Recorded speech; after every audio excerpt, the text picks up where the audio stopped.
Alam mo, sobrang hirap mong paliwanagan. Dahil paano ka nga naman makakaintindi kung kasakiman na sa pagkain ang nasa utak mo? Hindi yan gagana ng maayos dahil ang alam lang niyan ay kung saan kukuha ng pagkain. Sobrang lala mo, Kuya Ray. Pagkain na sinasamba mo. Dahil hindi naman talaga mabubuhay ang isang tao nang walang pagkain. Kaya tigilan mo ako sa pagiging ipokrita mong makadiyos ka ha? Pero halata naman ang kadamutan na namumutawi sa pagkatao mo. Ewan ko sa'yo. Sana lumaki ng husto yung tiyan mo. Maging mabigat, sobrang bigat para hindi ka na makakilos. Baka sakali mapagtanto mo kung anong kaparusahan na nangyayari sa matatakaw na gaya mo. Kung nagkakatotoo man ng sumpa, pues isinusumpa kita. Isa ang pagiging matakaw sa 7 nakamamatay na kasalanan. Ito ay para sa mga taong hindi napapahinga ang bibig sa pagnguya at paghagilap ng pagkain, kung saan palagi na lang silang gutom. Katulad ni Ray na naging hilig na ang pagtambay sa kusina. Hindi ito nakakabuti, lalo na kung may mga kasama siya sa bahay na nauubusan ng pagkain. Wala siyang pakialam sa iba. Ang iniisip niya lang palagi ay ang sarili. Ito rin ang gawaing magdadala sa kanya sa isang sumpang bibit-bitin niya ng pangmatagalan. Mapagtatanto pa kaya niya na ang pagkabusog ng kanyang tiyan ay ang siya namang pagkagutom ng kanyang kaluluwa? O hahayaan na lang niyang magpasakop sa kasalanang magdadala lang sa kanya sa kamatayan? Wala na namang ulam? Ano ba naman yan? Pati yung itinabi kong uulamin mo pagka-uwi, nawala na rin dito sa ref. Lagi na lang ganito sa bahay. Ang dami na ng ulam na sobra kanina. Tapos pati yung kakapiranggot mo pang ulam kukunin pa. Sko, nakakainis na yung ganito ah. Ano ba babe, sabi ko naman sa'yo na huwag ka magpaka-stress sa mga bagay na ganyan, di ba? Tignan mo, kumukulubot na yan noo mo. Paano naman kasing hindi ako may stress? Eh yung kapatid mo, walang ibang ginawa kundi kumain. Wala na nga ibang ginagawa sa bahay na hindi rin nagtatrabaho. Mano man lang sana, siya naman ang bumuhay sa sarili niya. Matanda ng kapatid mo, kuya mo nga yun eh. Hindi mo naman siya obligasyon dito sa bahay. Alam mo, ayoko na lang sana magsalita ng masama eh. Eh kaso, wala naman talaga siyang ibang ginawa. Hindi nga ata nangangali ang bibig niya sa kangunguya. Hindi ko masita dahil mag-aaway talaga kami. Alam mo naman ang ugali nun. Ayaw na pagsasabihan. Pero kung makita mo lang siya, kada segundo puno ang bibig. Hindi ko alam kung may alaga bang dragon yun sa tiyan niya at hindi nabubusog. Hayaan mo na lang muna. Kapag nakahanap naman na yan ng trabaho, magiging maluwag na ulit ang budget natin sa bahay. Malapit na yan. Nagsasabi naman siya sa akin na may papasukan na siya eh. May hinihintay lang talaga yan. Maluwag naman talaga dapat budget natin eh. Dahil isa lang naman ang anak natin. Ilang taon pa lang yun, 3 years old. Kayang-kaya ng budget natin kung tayo-tayo lang dito sa bahay. Kaso, may kasama tayong umuubos ng pagkain. Kausapin mo naman si Kuya Ray. Hindi naman siya pinagdadamutan dito sa bahay eh. Pero, wag naman yung may makita lang siyang pagkain, kakainin na niya. Yung budget na buong kinsenas, halos ilang araw lang sa kanya. Malala pa nito, pati pagkain ni Zoe, kinakain niya pa. Oh, ubos na naman yung Yakult ng bata. Wala na rin sa ref oh. Yung isang balot nun, isang inuman na lang. Tapos yung chocolate sana ni Zoe, wala na rin. Sa halip na hindi na ako bibili sa tindahan, kapag naghanap ang anak natin, mapapabili ako kasi nga inubos na ng kuya mo. Oo, sige na. Bukas kapag day off ko, kakausapin ko siya. O tara na, kain na tayo. Bibili na lang ako ng ulam sa labas. Dapat pala dumaan na ako ng Andox kanina. Naalala ko na yun eh, kaso nabasa ko yung chat mo sa akin na may ulam ka nang niluto. Dagdag gastos na naman. Nakabudget na nga tayo ngayong buwan dahil nag-iipon tayo para sa pag-aaral ni Zoe. Kaso, paano naman tayo makakapagtipid kung si Kuya Ray pa lang? Daig pang may anak tayong 8. Dapat alam ng kuya mo responsibilidad niya sa sarili niya eh. 35 years old na yan, wey. Dapat nga may maayos siyang trabaho para makapag-asawa na siya. Paano naman niya makakapag-asawa kung sa sarili niya lang, ubos na ang pagkain, kulang pa? Ang puso mo, babe. Gutom ka lang kaya ganyan ka. O lalabas na ako ha. Bibili na ako ng ulam. Bibila na lang din kita ng pagkain mo para hindi ka na-stress dyan ha. Burger ba gusto mo? Bilan ko na lang din si Zoe para pagising niya bukas may pagkain siya. Galing ka na nga sa trabaho. Pagod ka na tapos gutom pa. Sige na, mag-iingat ka ha. Hindi na humupa ang inis ni Sydney dahil sa mga ginagawa ng kanyang bayaw. Halos mag-iisang taon nang nakatira sa kanila si Ray at mag-iisang taon na rin itong walang trabaho. Isa na lang ang nabubuhay sa kanilang mga magulang, ang kanilang ina. Ngunit masyado na itong matanda at inaalagaan din ng isa pa nilang kapatid. Walang naipundar na kahit na ano si Ray, kaya kahit na matitirhan ay wala siya. Tanging si Mike lang ang malalapitan at dahil siya ang pinakamabait sa magkakapatid, tinanggap niya ito sa pamamahay nila, kahit na may sarili na rin siyang pamilya. Sa paglipas ng mga araw, nananatili pa rin si Ray sa pagtambay sa kusina. Kahit na anong pilit ni Sydney na magtipid, wala talagang nangyayari. Isang hapon, umuwi si Sydney galing sa pagsundo sa kanyang anak sa bahay ng kanyang lolo't lola nang makita ang bayaw na may kinakain sa kusina. Ano yan, kuya? Ice cream, nakita ko sa rep. Sarap nga eh. Kaso naubos ko na. Di naman kayo mahilig sa ganito, di ba? Kasi masyado rin ito matamis. Ngayon ko lang ito nakitang ganitong brand ng ice cream na to ah. Sarap pala. Bili pa ulit kayo ng ganito ah. Ice cream? May ice cream sa ref? Hindi naman kami bumili niyan ah. Wala ko naaalala na naglagay ako niyan. Ano ba yan? Binili ni Mike? Kailan pa ba yan? Nakalagay ito dun sa kulay green na plastic eh. 3 Tupperware yung magkakapatong. Hindi ko alam yung dalawa eh, pero parang pagkain din pero lulutuin pa. Hindi ko na lang muna pinakailaman dahil mas natakam ako nung nakita kong totoong ice cream ang laman nito. Hala, hindi yan sa atin. May nakasulat naman sa plastic na kinaliwa yan, di ba? Hindi mo ba nakitang nakasulat? Ang laki na nun at bungad pa kapag bukas ng ref. Kaya pala may liway na nakasulat sa plastic. Hindi ko naman alam eh. Wala, naubos ko na eh. Wala na tayong magagawa. Ano ba naman yan? Nakakahiya naman. Bukas ng umaga kukunin na yan dahil birthday ng anak niya. Kuya naman. Hindi naman sa atin kinakain mo pa. Alam mo naman na kapag sa atin yan, hindi na yan nakabalot ng plastic. Kaya ako nga pinalagyan ng pangalan para madaling malaman kung kanino yun. Saglit lang ako nawala ah. Pinakialaman mo na? Hindi ko nga alam, di ba? Mali ko ba may ibang tao nagmamayari nito? Akala ko pinagtataguan niyo ako ng pagkain eh. Saka, nagliya ako sa ice cream eh. Sakto, nakita ko to. Palitan nyo na lang. Akin na, ako nang bibili sa grocery. Papalitan? Alam mo ba kung magkano yan? Wala pa akong budget para magbibili ng mga ganyan. Bayaran ng kuryente, kailangan kong ipitin ang pera na bigay ng asawa ko.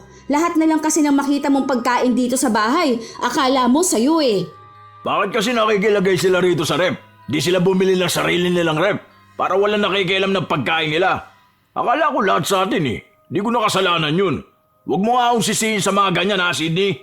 Yun na nga ang problema. Akala mo lahat ng pagkain na nakikita mo dapat mong kainin. Hindi mo mapapigilan yung sarili mo. Kahit nabusog ka na, kakain ka pa rin eh. Tapos pagdating sa ibang bagay, tamad ka naman. Hindi ka makakilos dahil sa sobrang kabusugan mo.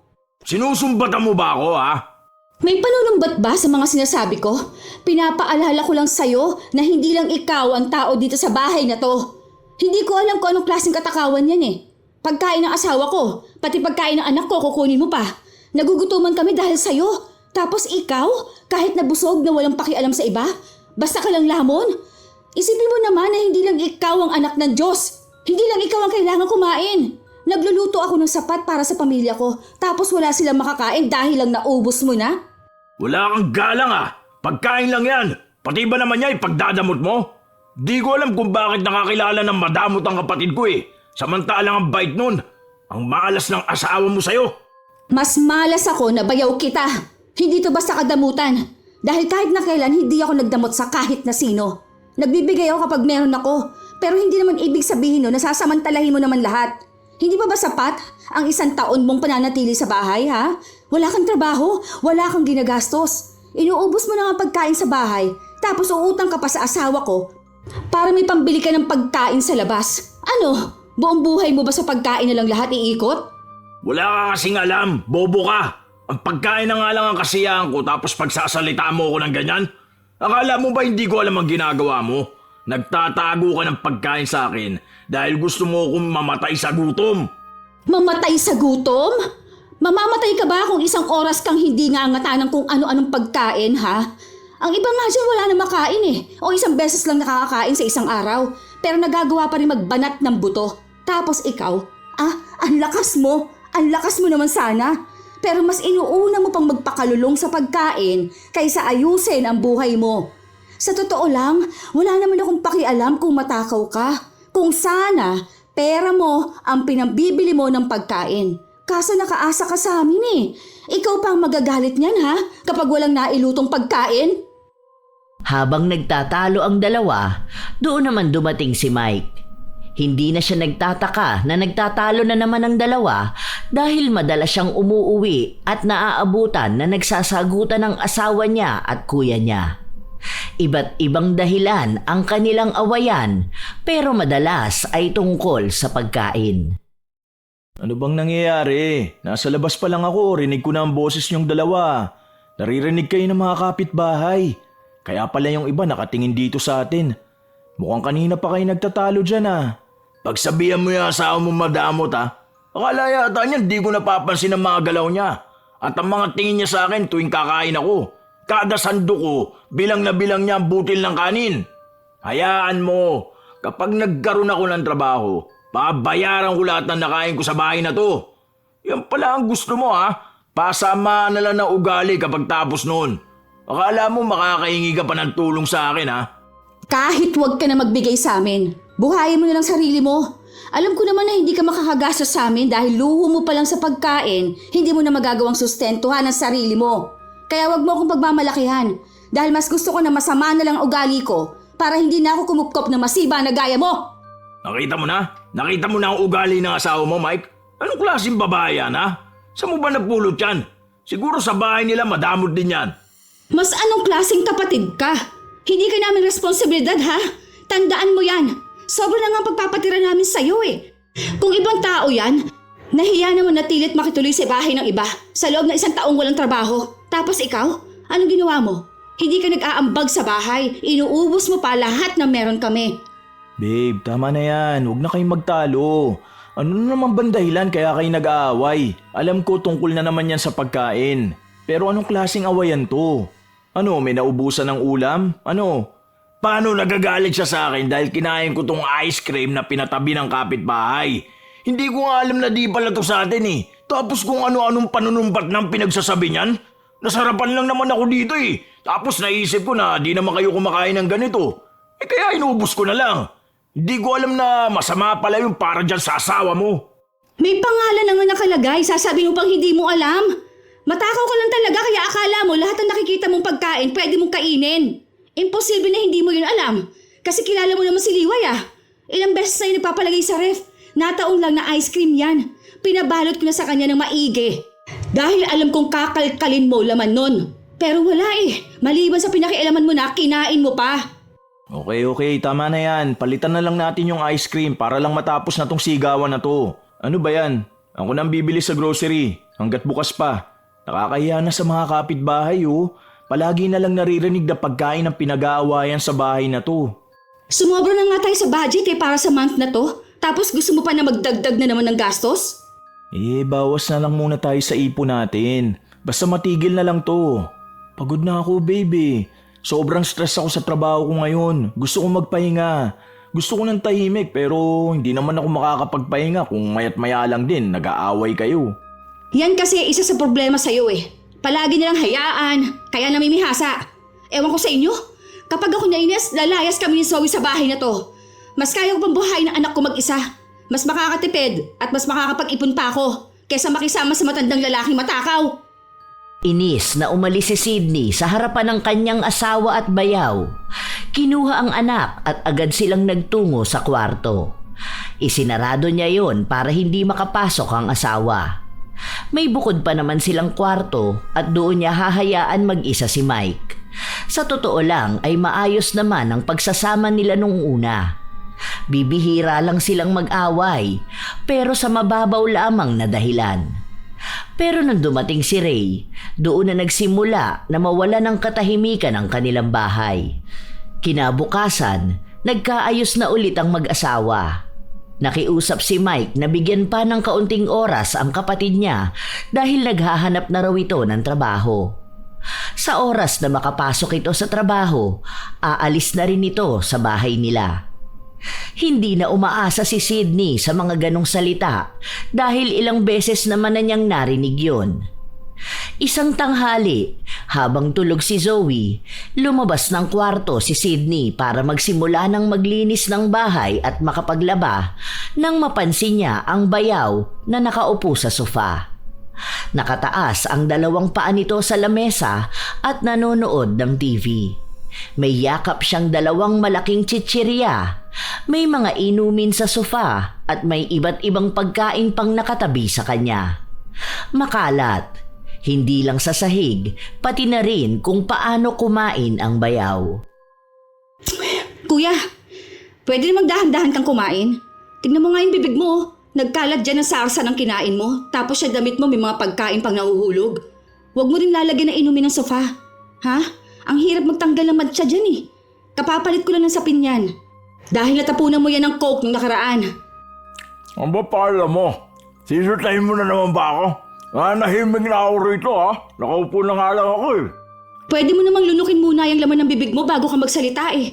Hindi kita maintindihan at bastos ding magsalita ng may laman pa ang bibig. Siguro naman, noong bata ka itinuro yan sa'yo ng magulang mo. Ako na maglilinis na mamaya. Pwede mo naman laban ng sapin na sopa eh. Dami mo arte. Binilang ka naman ng kapatid ko ng automatic washing machine Pinipigilan na lang ni Sydney ang sarili niya dahil kapag nakapagsalita na naman siya, hahaba na naman ang diskusyon na nilang dalawa hanggang pati siya ay wala nang magawa sa bahay nila. Hindi niya rin alam kung saan ba galing ang pagkain ni Ray dahil wala naman siyang binibiling ganong pagkain kapag siya ang naggrocery. Sa paglipas ng mga araw, ganun pa rin ang palaging ginagawa ni Ray. Kahit na ginigipit na siya ni Sydney sa pagkain, nakakakuha pa rin ito ng pagkakataon para makakain minu-minuto. Sumapit ang kaarawan ni Mike. Simpleng salo-salo lang yun kasama ang mga kaibigan at katrabaho ng asawa. Naghanda ng pagkain si Sydney at nagluto rin ng pulutan. Habang nagluluto siya, mayat maya naman ang kuha ni Ray ng pagkain. Di pa ba luto yan, lumpia? Pahingi nga ako 5. Okay na yan. Pwede na yan ganyan. Mamaya pa to kuya. Parating pa lang yung mga kaibigan ni Mike. Maghintay ka na lang na kaunting oras, malapit na ang uwian nila. Baka nga nasa biyahe na ang mga yun. Kailangan ko pa ba silang hintayin? Nandito naman ako sa bahay. Pwede naman ako kumain. Di naman ako bisita. Magpapakagutom pa ba ako? May nakahiwalay na dun sa kulay yellow na lalagyan, di ba? Andoon yung lumpia, katabi ng pansit. Yun ang para sa atin. Itong niluluto ko para sa mga bisita. Baka magkulang pa to, kaunti lang naman ang binili ko eh. Wala na nga, ubos na. Itong last na tong kakainin ko. Ha?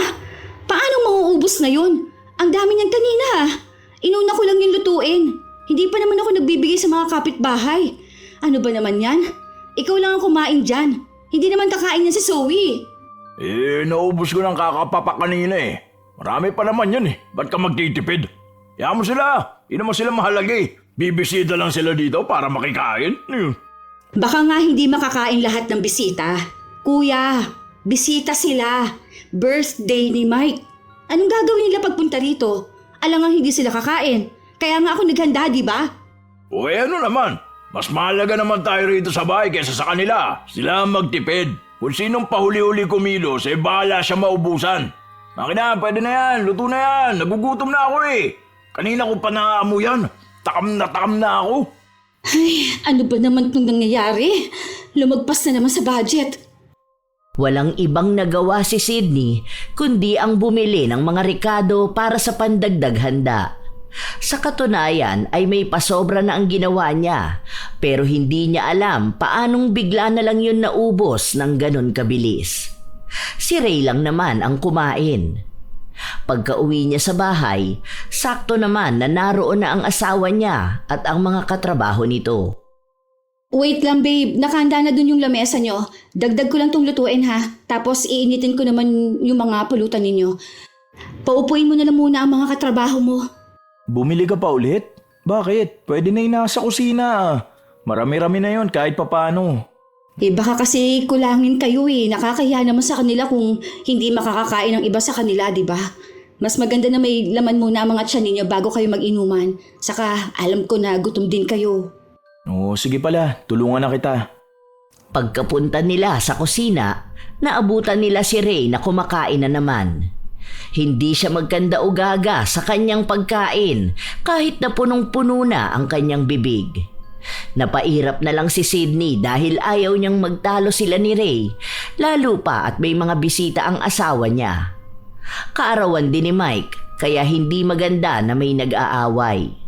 Kahit nasagad na ang pasensya niya, pinilit niya pa rin kumalma.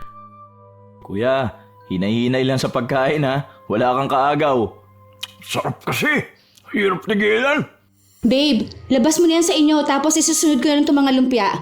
Mabilis lang to ha. Tapos yung nasa kaserola na maliit, paabot na rin pala ako. Saka yung nakasabit dyan na kawali. Hindi yan, yung maliit lang. Iinitin ko yung pulutan ninyo kapag tapos ko rito sa lumpia. Kaunti na lang yata naman yan. Ha? Bakit?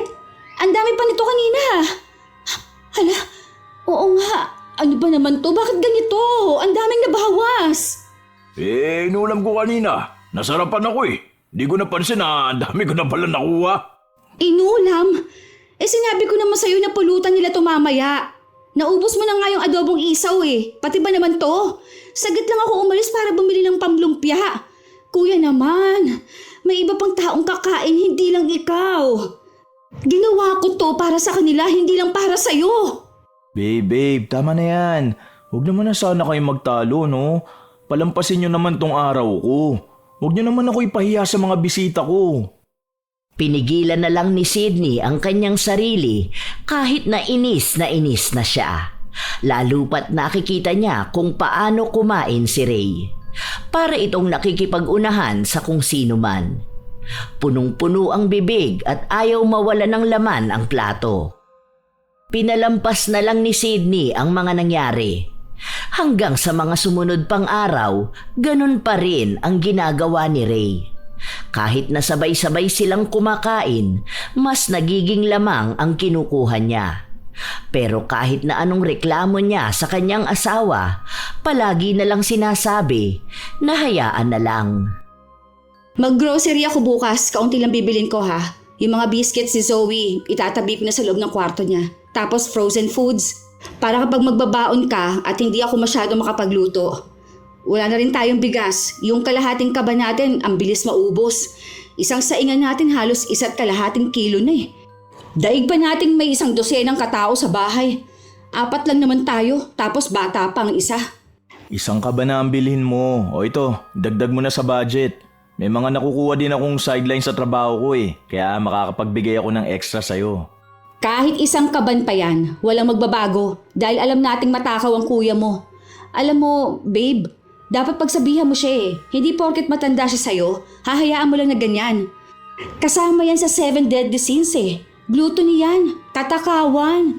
Sa totoo lang hindi magandang ginagawa niya. Hindi nakakatuwa. Ewan ko kung hindi ba niya nakikita ang sarili niya. Nakausap ko na siya tungkol dyan. Comfort niya raw kasi ang pagkain. Nagiging maayos siya kapag nakakakain siya ng marami. Comfort? Buti sana kung kanyang pera Okay lang kahit magkakakain siya kada segundo kaso pera mo. Akala ko ba mag-a-apply ng trabaho? Umaalis lang yan dito sa bahay. Hindi para maghanap ng trabaho kundi maghanap ng may handaan. Akala mo ba hindi ko narinig ang kwentuhan sa tindahan ni na Kuya Kobe? Parang lahat daw ng handaan andoon si Kuya Ray. Nakakahiya. Kasi hindi naman siya kilala ng mga tao na pinupuntahan niya. Ang term pa nga na gamit nila, masiba. Dahil raw hindi nagpapatalo sa pagkain. May mga bisitang nauubusan ng handa pero wala siyang pakialam. Nakakahiya rin yung sa part natin Lalo na kilala tayo rito sa lugar natin.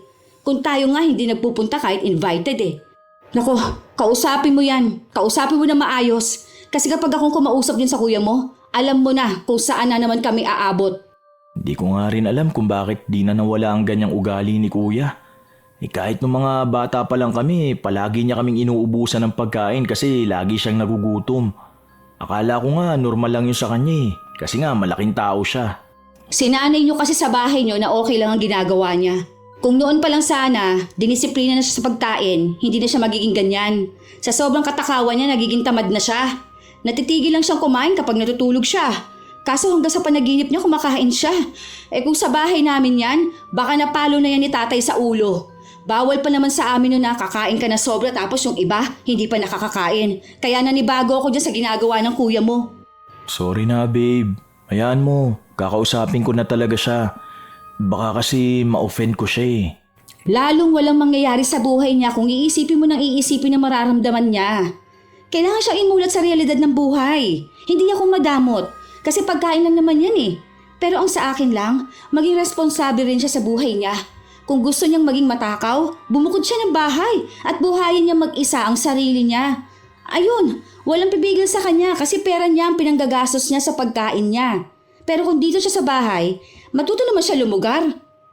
Hindi na kinakaya ni Sydney ang mga pagkontrol sa emosyon niya dahil inis na inis talaga siya sa tuwing nakikita ang bayaw.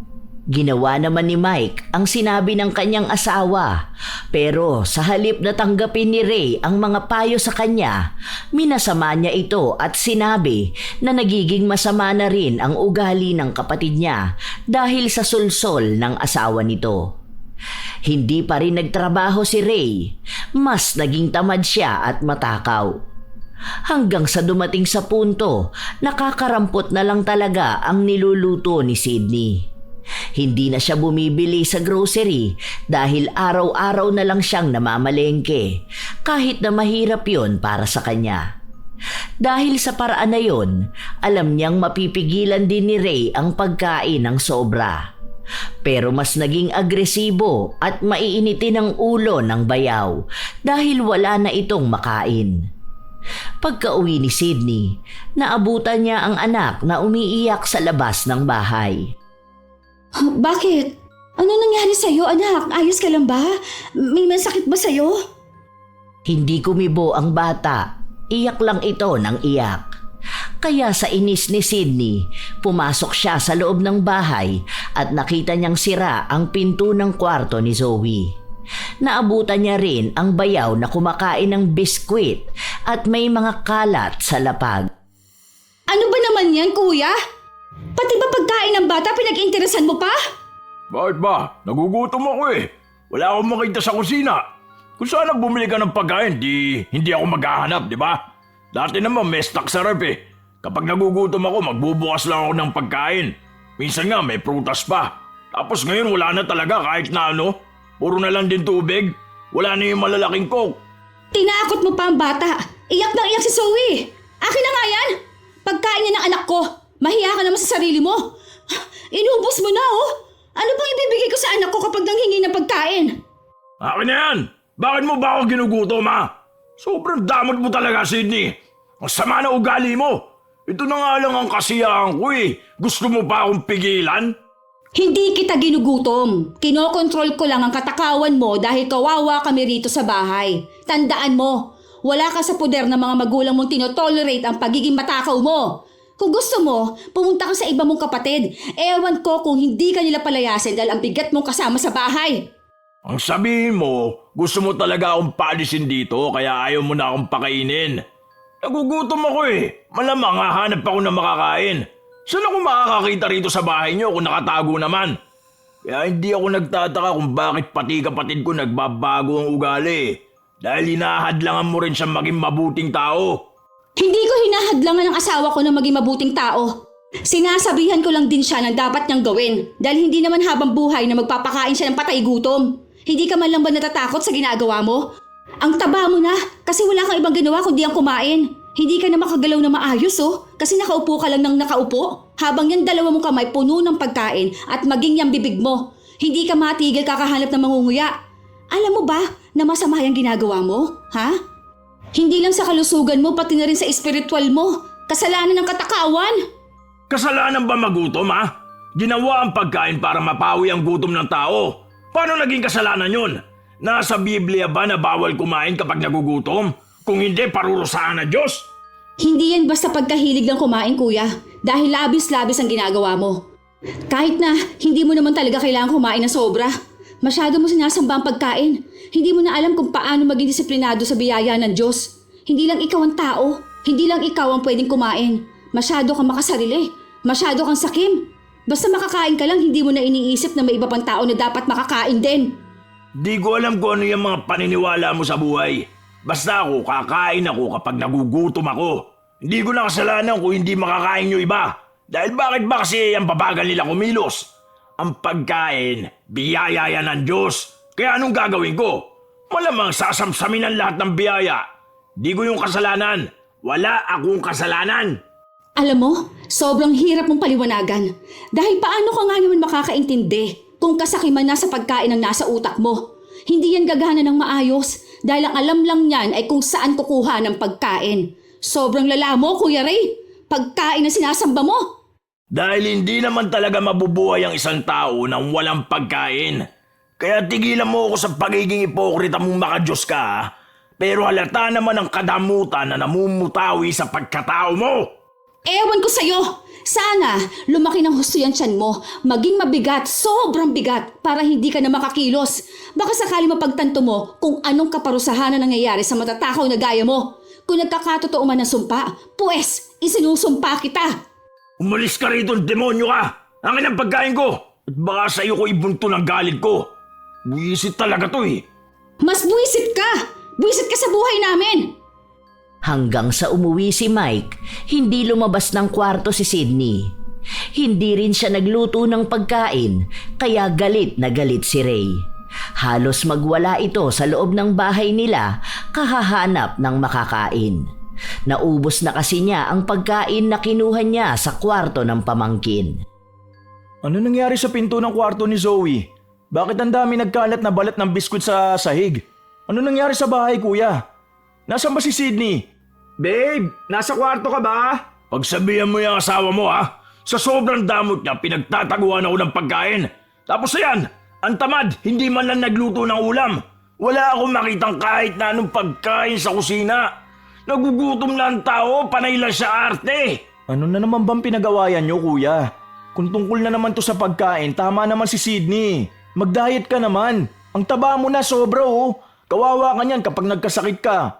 Wala kang ipon, wala ka ring asawa na mag-aalaga sa'yo. Ang sabi ko naman sa'yo eh, mas maganda kung maglalabas ka para hindi ka palagi naghahanap ng pagkain. Kapag nasa bahay ka, maiinip ka talaga kaya hahanap ka ng makakain.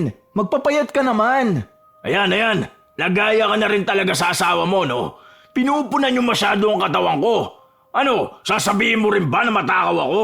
Sinumpa nga ako ng asawa mo kanina. Kung hindi ba naman demonyo, di ba? May mali ka rin naman kasi talaga. Ay ang mga nagkalat sa sahig, pagkain ng anak namin yan eh. Pagkain niya ni Zoe, kuya. Pambata na nga lang ang lasa niyan eh. Huwag mo sabihin na pati yan, pinag-interesan mo pa. Nagugutom ako eh. Kung alam mo lang sana kung paano ako gutumin ng asawa mo rito sa bahay mo. Porket ba nakikitara lang ako dito, gaganitoy na ako? Dahil ba kayo nagpapakain sa akin, okay lang na magutom ako? Anong klaseng pamilya kayo, di ba? Alam ko na hindi ka ginugutom ni Sydney. Hindi ganun ang asawa ko. Palagi siya nagluluto dahil ayaw niyang may nalilipasan ng gutom. Sobra na rin kasi ang ginagawa mo eh.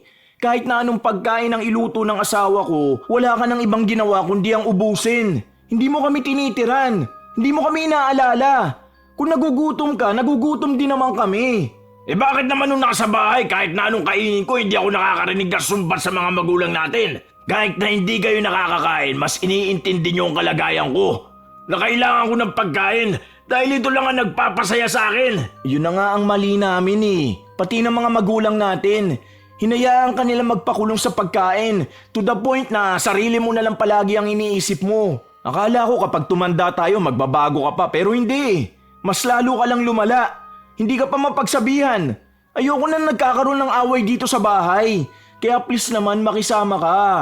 Ayoko kitang palayasin dito kuya. Dahil kapatid pa rin naman kita. Ay basta, alam ko kaya ka nagkakaganyan dahil sa sulsol ng demonyo mong asawa. Tignan mo ha, kapag naghiwalay kayo niyan, maiintindihan mo ko. Malalaman mo na tama ako. Na mas masaya talagang kumain. Alam ko na masayang kumain.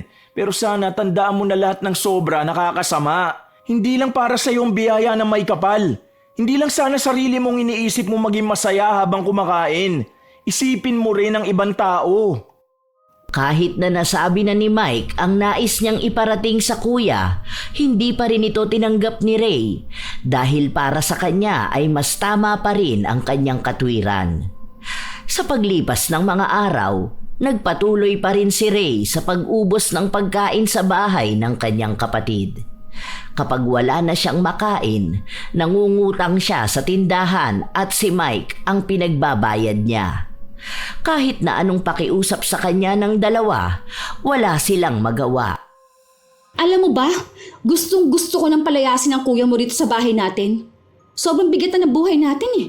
Nakabukod na nga tayo dahil may sarili ka ng pamilya, pero mas malala naman pala ang magiging obligasyon natin sa kanya.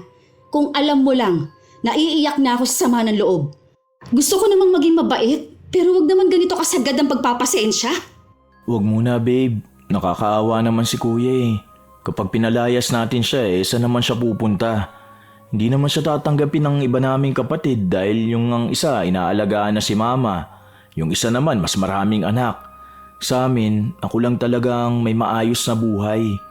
Matanda na yan. Hayaan mo siyang humanap ng paraan para mabuhay.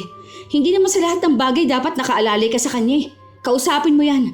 Hanggang sa katapusan na lang siya pwede rito sa bahay. Kung hindi mo yan paaalisin, kami ni Zoe ang aalis. Siya na lang ang buhayin mo. Sige, maging masama na lang ang ugali ko, kesa naman panay ako ng intindi. Lagpas na yun ng 1 taon dito sa bahay walang trabaho, panay pa problema na dala sa atin. Hindi ko naman sinabi na huwag kang tumulong sa mga kapatid mo, pero huwag naman ganyan kasobra.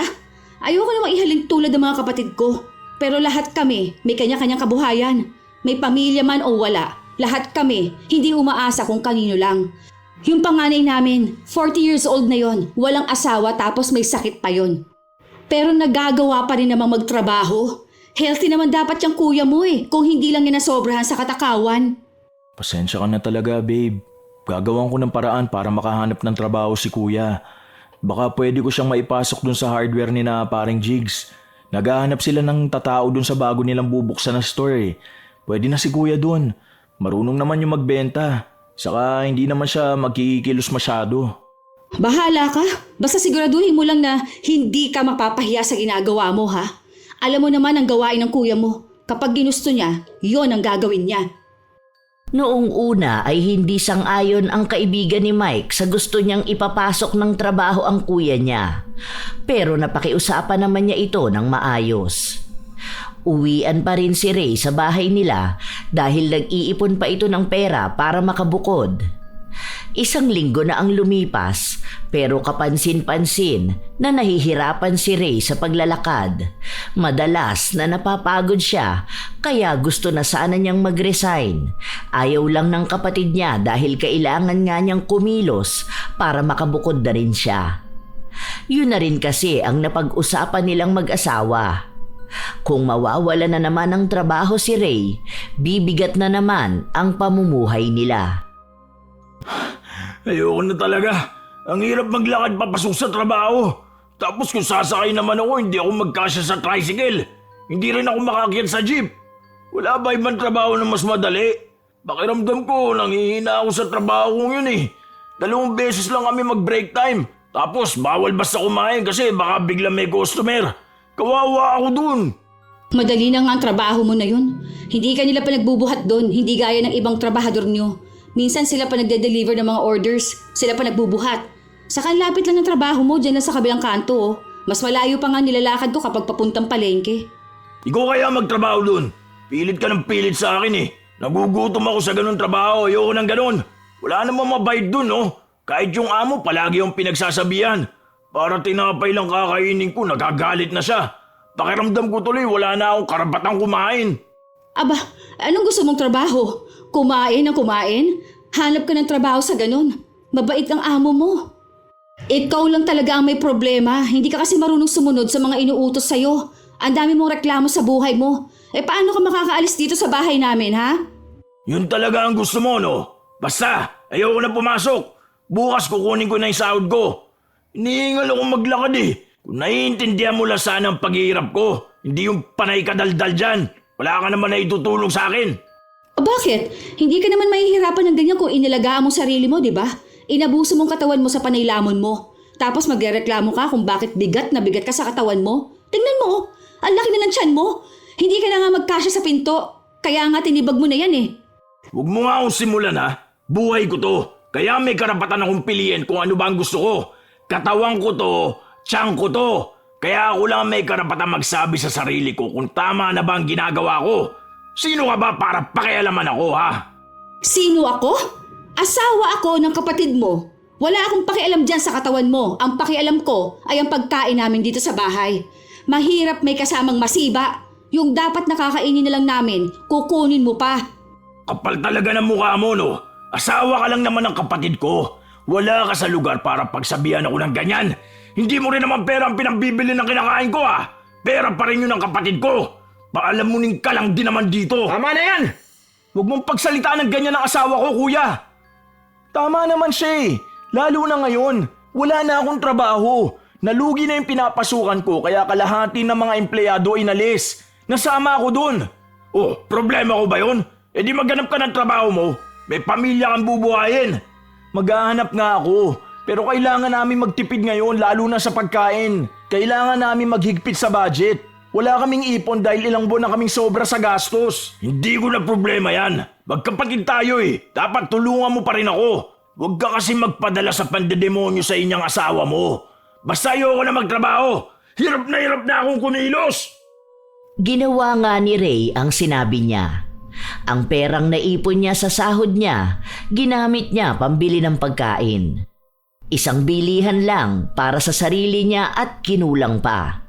Sa paglipas ng mga araw, naging matipid lalo ang mag-asawa pero hindi nila magawa yon dahil nauubusan nga sila ng pagkain.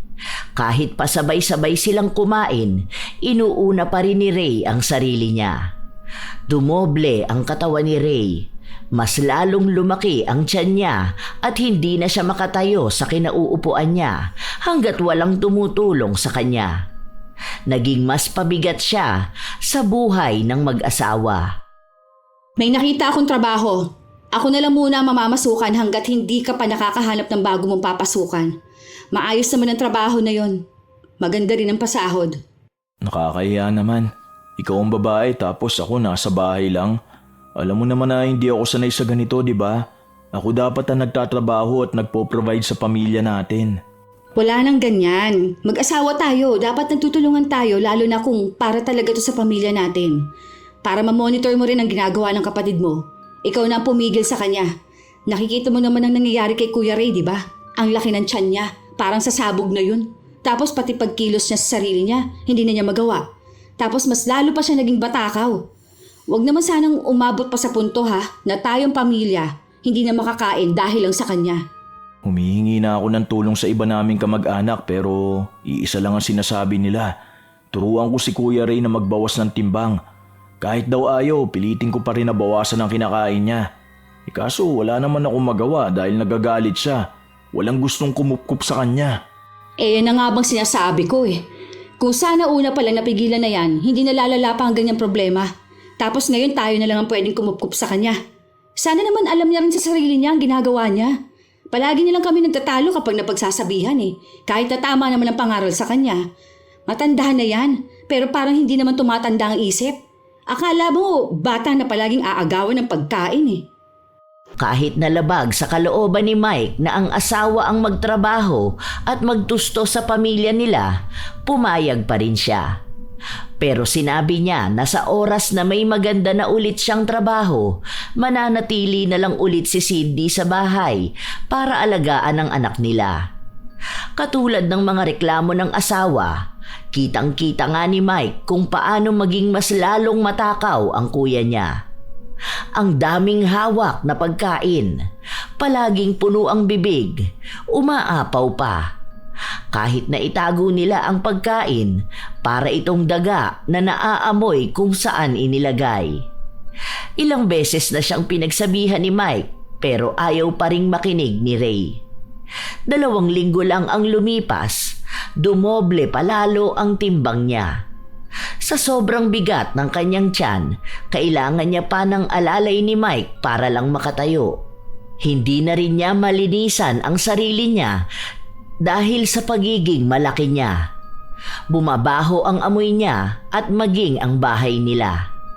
Isang gabi, umuwi si Sydney, pagod at gutom. Pero pagpunta niya sa kusina para kunin ang pagkain na tinira ng asawa niya, wala na roon. Ang lagayan ay nasa isang gilid, nakakalat, walang laman. Ano ba to? Kanina pa ako gutom na gutom tapos aabutan ko dito sa bahay, walang pagkain. Pagod na ako sa ganitong nangyayari. Araw-araw na lang. Ano, pinaparinggan mo ba ako? Letsi kang babae ka! Mas letsi kang baboy ka. Pabigat ng pabigat ang timbang mo. Mas lalo ka nagiging pabigat sa pamilya namin. Nakakasawa. Bakit ka ba nagagalit sa akin? Kumain lang ako dahil nagugutom ako. Hindi pa nga naiibsan ang gutom ko eh. Bakit? May araw ba na hindi ka nakaramdam ng gutom, ha? Wala kang ibang inisip kundi ang pagkain. Buwisit kang kasama sa bahay. Pati ako naghahanap buhay, uubusan mo ng pagkain. May matutuwa ba nito? Kakarampot na nga lang ang pagkain na napupunta sa amin, oh. Gusto mo pang lamunin lahat? Huwag mo pagsalita ng ganyan ha. Kapag ako nakatayo rito, yari ka sa akin. Makakatayo? Tingin mo ba, kaya mo pang makatayo sa lagay mong ganyan? Hindi ka na makakilos, di ba? Pati paghinga mo, nahihirapan ka na. Kaya nagbumukhang kulungan ng baboy tong bahay namin dahil may baboy kaming kasama. Ang baho ng paligid, ang kalat, pati mga pinagkainan mo nandyan lang. Buti sana kung mag-isa ka lang nakatira dito eh. Tapos bahay pa namin tong binababoy mo. Hindi na napigilan pa ni Sydney na maglabas ng saloobin niya. Lahat na ng galit na kinikimkim at pilit niyang kinokontrol ay lumabas na.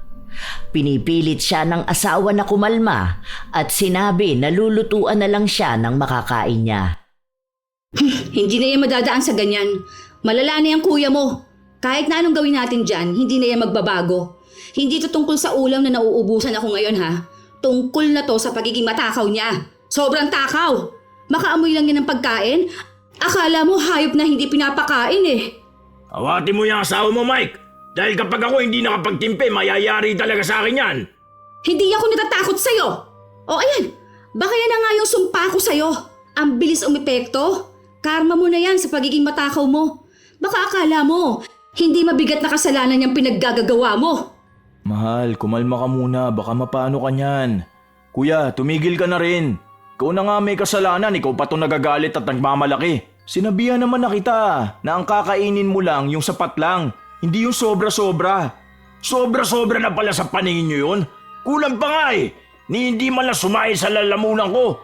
Hindi ko malasahan. Hindi ako mabusog. Dahil wala ka naman talagang kabusugan. Basta ha, huli na to. Ayoko na ng ganitong buhay. Aalis ka sa bahay namin sa ayaw at sa gusto mo. Humanap ka ng taong aaruga sa'yo. Ewan ko kung may tutulong pa sa'yo dahil kahit dalhin ka sa kung saan, mas iiral pa rin ang pagiging baboy mo kung kumain. Buwisit! Padabog na pumasok si Sydney sa loob ng kanyang kwarto. Bumalik lang sa kanya ang lahat ng hinanakit niya kay Ray. Kung noong una pa lang sana ay hindi na siya pumayag na makitira ito sa kanila, hindi sila bibit-bit ng ganong kabigat na problema. Samantala, sa sala, kung saan naroon ang magkapatid, patuloy na nagdadadaldal si Ray kahit nakapos na siya sa paghinga. Piling ko atakin ako sa puso dahil dyan sa asawa mo. Paano kung may masama mangyari sa akin ha? Mananagot pa yan? Palagi na lang sama ng loob ang binibigay niya sa akin.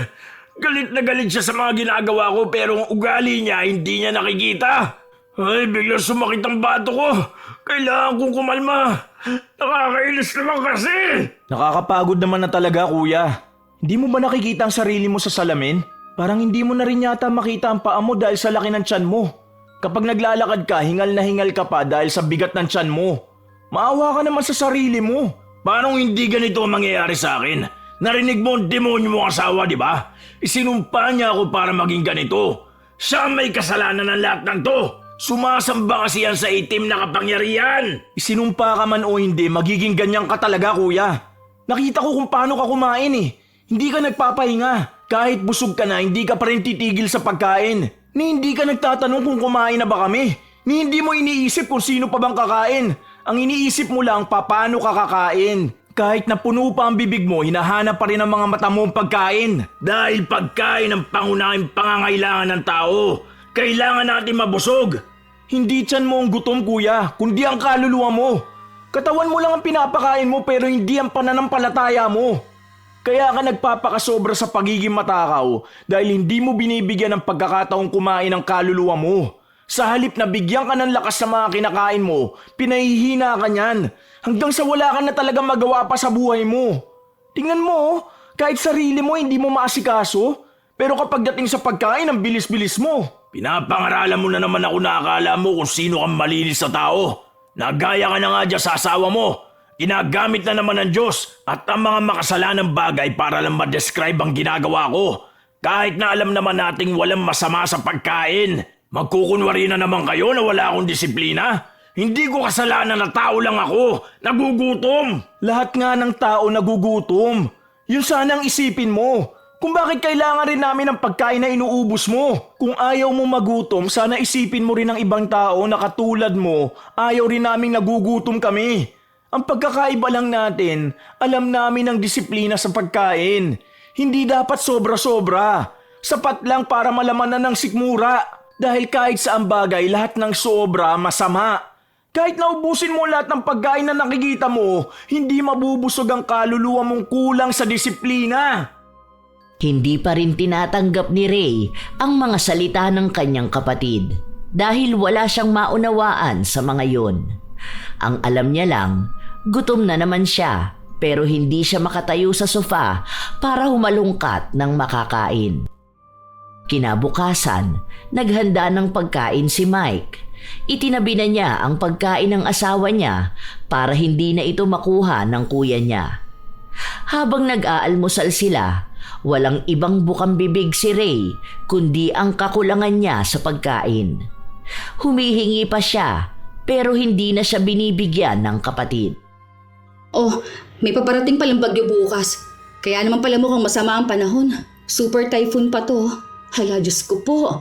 May chance pang nagpakawala ng tubig ang dam. Paano tayo nito? Bahain pa naman tong lugar natin. Mag-aakyat na ako ng mga gamit mamaya. Tapos aayusin ko yung bubong para hindi tangayin ng hangin. Anong oras ba inaasahan ng landfall ng bagyo?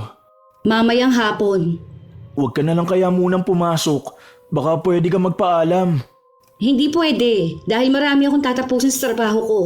Sahod din namin ngayon. Bibili pa ako ng bigas. Mahirap na. Baka wala tayong makain dito sa bahay. Wala naman na talaga tayong nakakain pero baka mamatay tayo ng tuluyan sa gutom. Tama yan. Bumili kayo ng pagkain. Ayokong magutom kapag may bagyo. Masarap pa naman magsopas. Bumili ka na rin nun ha. Hindi ako makakabili niya, nakabudget na sahod ko.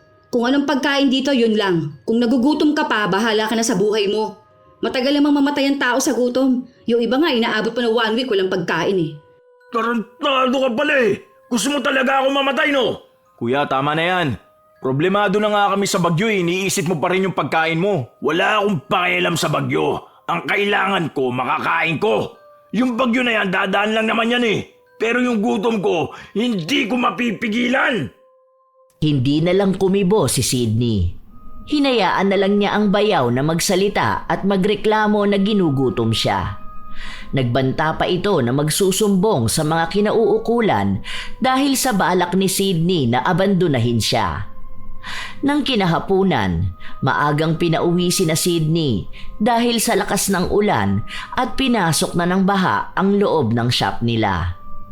Wala rin silang masakyan pa uwi dahil mataas na ang baha. Ayaw ni Sydney na manatili lang sa labas dahil mas delikado yun. Sumuong siya sa baha at naglakad para lang makauwi sa bahay nila. Pagkarating niya sa bahay, hanggang binti na ang baha. Marami sa mga gamit nila ang lubog sa tubig. Kumuha ka na lang ng kaunti nating gamit, lumikas na tayo. Kapapasok pala ng bagyo, malamang niyan mabilis sa tataas ang tubig niyan. Bahain pa naman tong lugar natin. May evacuation center na ba? Doon sa school, narinig ko yung mga kasama ko kanina eh, yung pamilya nila nandun na. Pwede tayo maghintay ng mag-rescue sa atin pero pwede naman tayo magpunta na. Bakit aalis pa? Ang hirap maglakad dyan sa labas ha, lalo na baha. Nangihina pa ako. Nagugutom na ako eh. Nasaan na ba yung pagkain na sinasabi mo bibili mo, Sydney? Baka bigla mo pa akong pagdamutan ha? Ano, uunahin ko pa yung katakawan mo kaysa kapakanan ng pamilya ko? Hindi ko nakasalanan kung nahihirapan ka maglakad sa baha.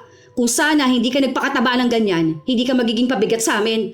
Bahala ka kung sasama ka sa amin o hindi. Alam nga namang iiwan niyo ako rito, di ba? Tulungan mo ako, Mike! Hindi ako makatayo. Ang bigat ng katawan ko. Ano ba naman to?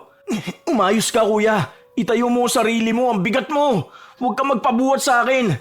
Sige na babe, lumabas lang kayo ni Zoe.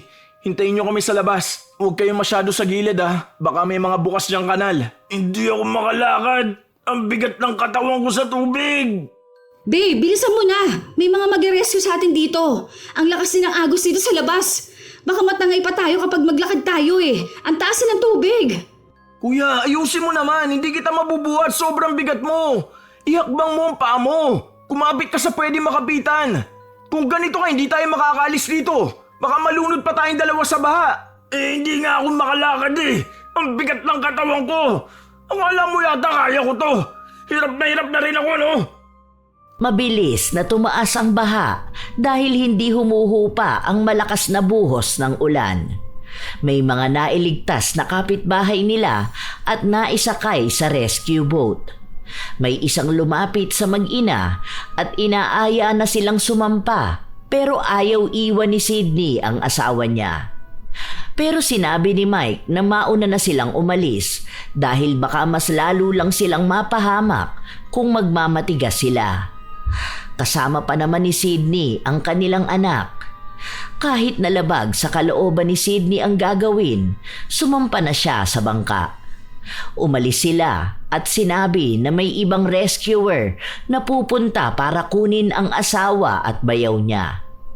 Hindi mawala ang pag-aalala ni Sydney sa kanyang asawa, lalo pa sa mga naririnig niyang balita na may mga bahay na tuluyang nalubog na sa baha. Kilala ni Sydney ang asawa. Kahit anong mangyari ay hindi nun iiwan ang kapatid. Pero paano maililigtas ni Mike si Ray kung mismong si Ray hindi kayang gumalaw para sa sarili niya? Ilang oras pa ng paghihintay nila, nagkita na ang mag-asawa. Mabuti naman ligtas ka. Ano nangyari?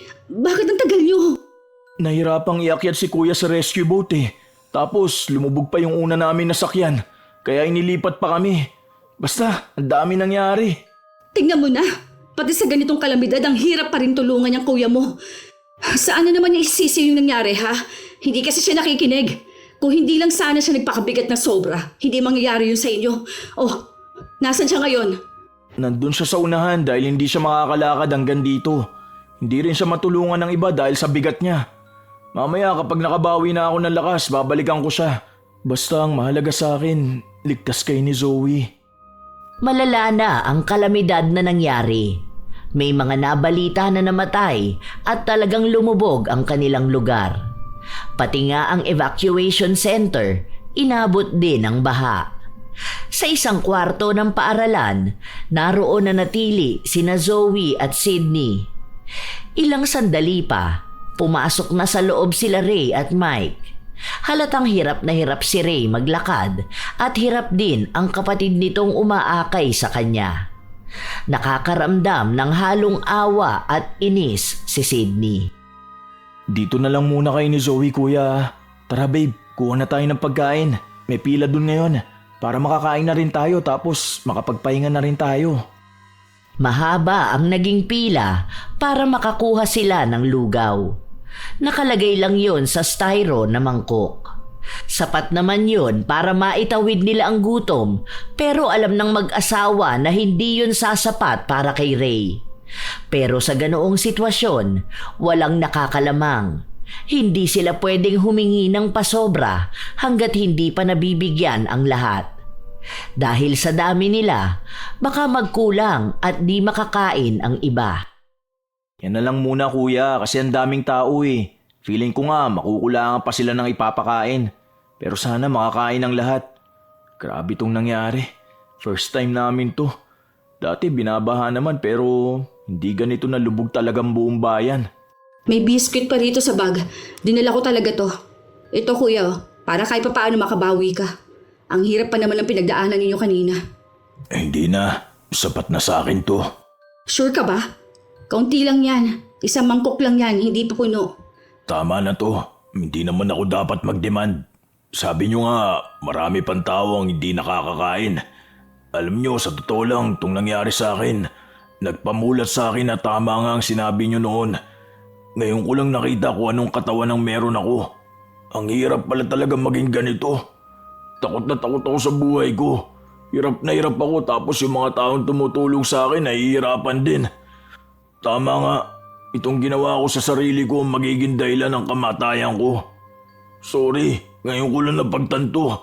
Kung hindi ba ito nangyari sa akin, hindi ko malalaman ang mali ko. Mahirap mabago tong pagiging matako ko pero pipilitin kong baguhin to. Sorry sa inyo Sorry talaga. Lalo na sa'yo, Sydney. Sa dami ng stress na binigay ko sa'yo. Basta ang gusto ko lang kuya, magbago ka na. Hindi pa huli ang lahat para mabago mo ang buhay mo. Maging responsable ka lang sa sarili mo, magiging maayos ka rin.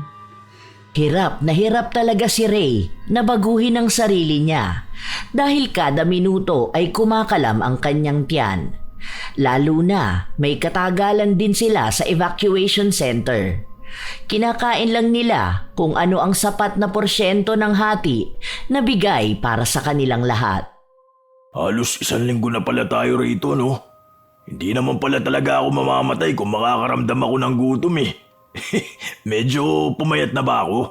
Grabe yung diet mo kuya. Gusto mo kagad umepekto? Babalik na rin tayo sa bahay bukas pero kailangan muna nating maglinis sa bahay. Paniguradong puno na ng putik ang mga gamit natin. Okay lang yan, ganun talaga ang buhay. Linisin na lang natin. Tamang exercise, no kuya? Grabe naman, hindi na kailangan ng gym. Nang makauwi sila sa bahay nila, nagsimula na silang isalba ang mga gamit na pwede pa nilang magamit. Kahit na nahihirapan kumilos si Ray, tumutulong pa rin siya sa paglilinis ng bahay. Sa tuwing nakakaramdam siya ng gutom, umiinom lang siya ng tubig at pinapaalala sa kanyang sarili na kailangan niyang magkaroon ng disiplina sa sarili.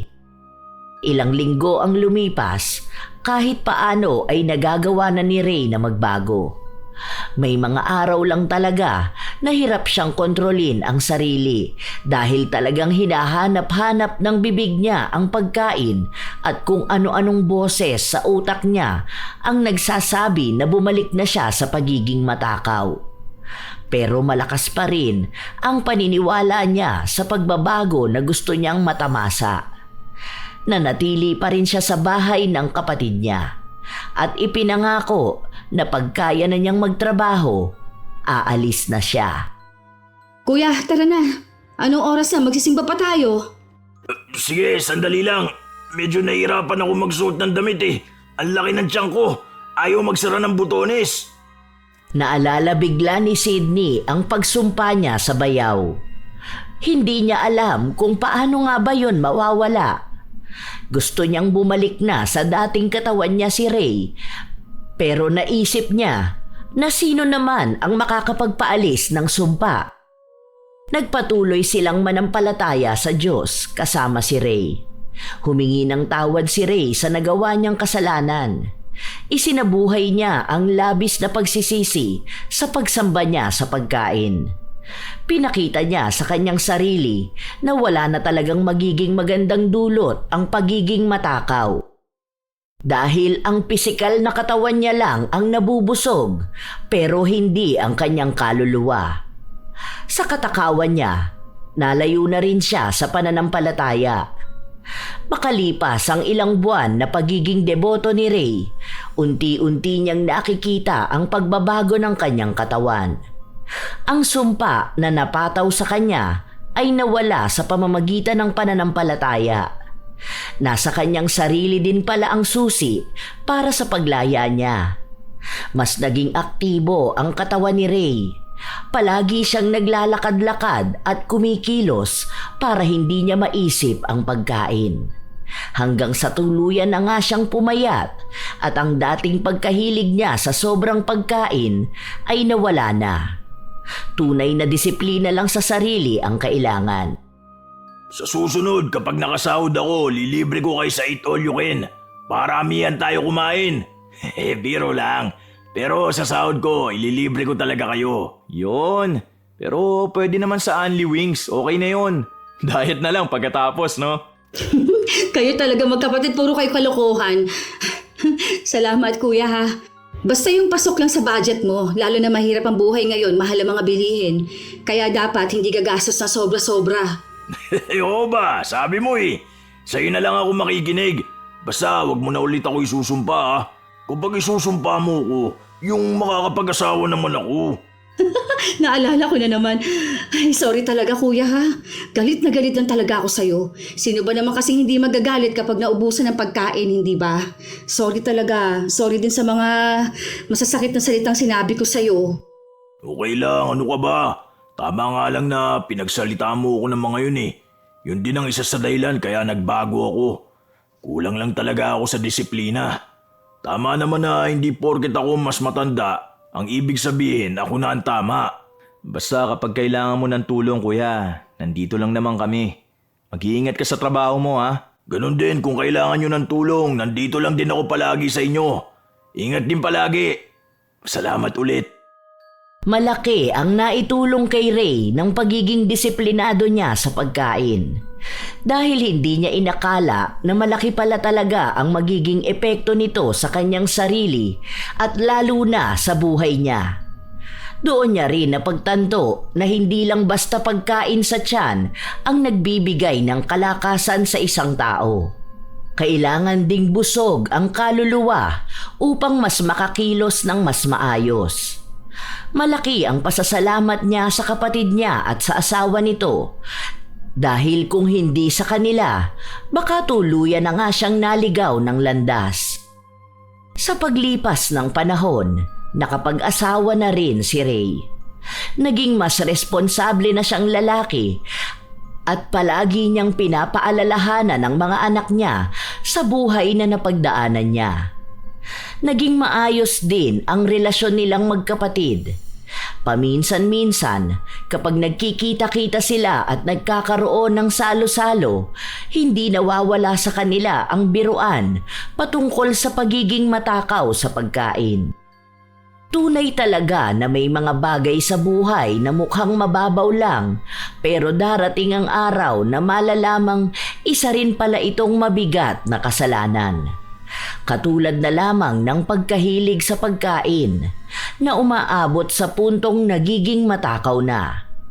Hindi naman masama ang kumain dahil ito ay isa sa mga pangunahing pangangailangan sa buhay. Ngunit ang sobra at pagbabaliwala sa ibang tao dahil mas uunahin ang sarili ay isang uri din ng kasakiman. Huwag ugaliing laman lamang ang busog at pabayaan na lamang na nagugutom ang kaluluwa. Dahil kahit paman maubos mo ang handa sa mesa, mananatili pa ring gutom ang iyong puso't kaluluwa. Sa huli, ang tunay na pagkabusog ay hindi nasusukat sa dami ng nakain, kundi sa kung paano matutong makontento, magpigil at magbahagi. Sapagkat ang taong hindi patay gutom ay hindi lang nabubuhay para sa sarili, kundi nabubuhay din para sa kapakanan ng iba. Shout out sa ilan sa mga masusugid na tagapakinig ng mga istorya ni Lola Telang. Sia Ray Eduria, Vanessa Alfeche, Maria Cristina 1282, Van Liboon, Ate Jeneline at Vanessa ng Inuyaa Fashion House sa EDSA Muñoz, Maggie Medilla, Mardy Suzuki, Josefina Fuelias, Jessie Jacob, Romel Vizcara, Sydney Crosswind, Mary Jane Alitin, Angeline Resuena, Ira Marlin, Ami Yong, Lance MBB, Mylene Cordoba. Happy birthday din sa kanyang asawa na si Lloyd Cordoba na magba-birthday ng August 7. Hi kina Carmi Kayabyab, Joy sa Kanaling at sa Kanaling family, kina Joseph, Jolly Jr., Estela at Jolly Sr. Mike James Tapak, Maricel Morillo, Claire Magistrado, Lopez family ng Bicol Camarines Sur from Claire and Shane, Lizelle Trinidad, Pauline Benoza at sa kanyang asawa na si Raymond Bato Benoza at Ezekiel Matthew Bato. Shout out kina Mary Jane Rico, Joe Contreras ng San Rafael, Bulacan, Rubina 266, Milrose Demate, Michelle Cedron, Girly Satur at sa lahat ng mga taga-siling department ng Cosmo Malvar, Batangas, Ray Galedo at sa Galedo family, Lani Hervasio, Roselyn Labajo, Maria Angela Escopete, Cherry Mukbang ASMR, Richelle Adapon, Elika Beltran, Zedric Banyaga, Hana Maylin Sesgundo at Haidaw kina Nicole at Bombay Sesgundo ng San Vicente Bato, Sherlyn Huntilla, Bessie Tagapan, Angeline Galo, Rosalina Bogayong, Chris Lawrence Villanueva, Ronald Bel Zabahado, Kinabilog, Butchik at Tatan, lalong-lalo na kay Adrian Bahado. Salamat sa pakikinig nyo, Daphne Alejandro, Mariclin Maglente, Cool Yet Fun, Judy Deninya ng Camsur, Iriga City, Criselda Ricamora, Jenny Visuco, Rocky Boy Boy, Eugene Balugo, Liza Agodo, Basanta Mila, Rejoy Capitol, Ira Caril Resare at sa kanyang asawa na si Nelbert Morales at sa anak na si Natalie Morales, Abby 7937, Svena Calvin, shout out din kina Bishop, Brownlee, Luna, Millie, Blanca at Kulot Salot, Angel Tuazon, Jazzy J ng Louisiana, USA, George Gomez, Erica Neri, Kimpoy Feliciano, Lizelle Encarnacion at sa Martiliano Encarnacion family ng Batangas, Carmona City. Hi sa inyo, Mary Jenny Ril Rhea Batiduan, Dodds Hungko, Elizabeth Dunca, Josephine De Peñosa, Joril Meserilla, Jomer Suarez, Amor Lim, Kisha De Leon, Rebecca Katipay, Lani Kapile, Ilocana Vlog ng Qatar, at sa buong staff ng Alpha Iruzi Salon at sa kanyang asawa na si Jesper.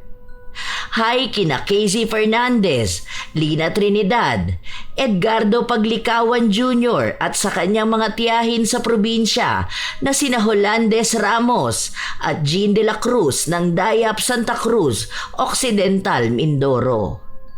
Kumusta kayo, Miss Joy Reyes Abarzosa, Luna Margaret Abarzosa, June Rose Rambak, Jules Puno Belingon, Ive Brandares, Ara Lucas, Mary Grace Gonzales, Razon Yao, Filipina Palsario, Mary Jane Lozano, Michelle De Mariano, AD Maco, Cinderella Gutierrez, Mercy Hilardo, Neng Osias at sa mga TTC Garments ng Bacoor, Cavite, Nicole Bernardo, Guy Lara, Ana Hapina, Leia Tuazon, Nico Libranda at sa Libranda family, Josie Aniban, Evelyn Abong Carbakil, Love Jens, Mea Espiritu, Rachel Whitney, Roda May Panaligan, kina Ate Emmy, Tintin, Neneng,